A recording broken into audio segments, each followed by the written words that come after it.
Till a few years back, one would go to paint shops to choose and buy paints for one's house. With the dawning of the IT age, the scenario has undergone a complete overhaul.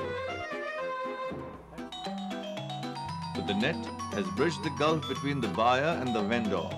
Now one can consult, select and purchase the product sitting right at home. E-commerce has arrived in a big way and made its impact felt in the American and European markets. This wave has also reached the Indian shores with heavy commerce ready to flourish online. Marketing executives are gearing up to capitalize on this boom. On the consumer front, e-enabling our business has allowed us to enter the consumer's home and talk to him as a person, which gives us tremendous benefits of managing that relation in a far more controlled manner and building a lifetime relation with that consumer, which we have been unable to do in the normal course of events for all these years, the last 30, 40 years.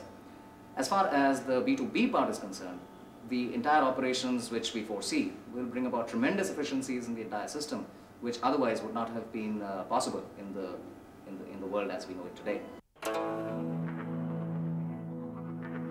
E-commerce is still an enigma to many. Then the obvious question to start with is, what is e-commerce? E-commerce can be used in order to web enable your current business. It helps you to, for example, go into e-sales or go into e-procurement. So you can use the internet in order to make your current processes more efficient. That's the first type of definition. The second is that through e-commerce, through the internet, you can actually deconstruct your business. You can think about your value chain in a new way, take out certain pieces that are information intensive, and then build new businesses around it.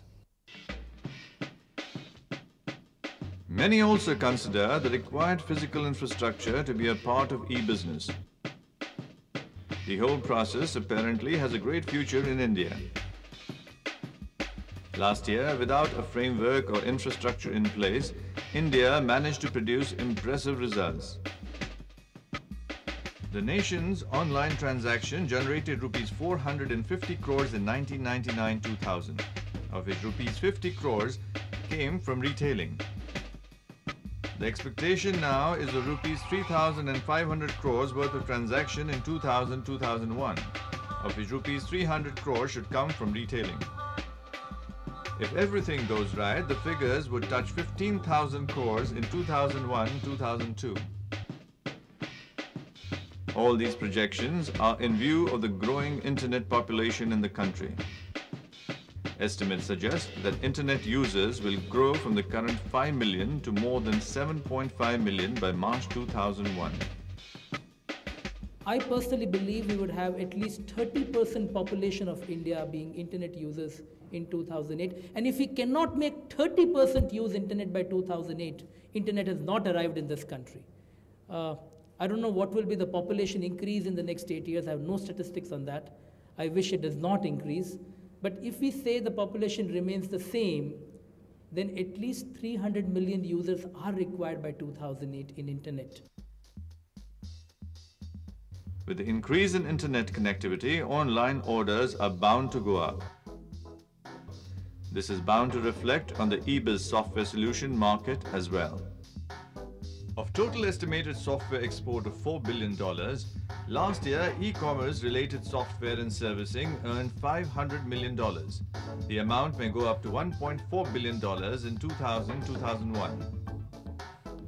Even as e-commerce shows a positive growth in India due to lack of smooth internet traffic and poor bandwidth, it faces major hurdles. In a market like India, the internet starts fairly and squarely with bandwidth. Large companies that are distributing goods and services throughout a very large country like India need to be able to wire up their different distribution channels and their different offices around India. Therefore, the first stage is for brick and mortar companies to be able to say, right, we're going to put our entire company on a single communication system through email and through web-based technologies. The focus for the Indian IT industry is clear. This year's India's Internet World reflected that. This time, the theme towards a growing internet economy garnered much support from the bigwigs of the IT industry. It is now a virtual reality that e-commerce is the future of Indian business and is here to stay.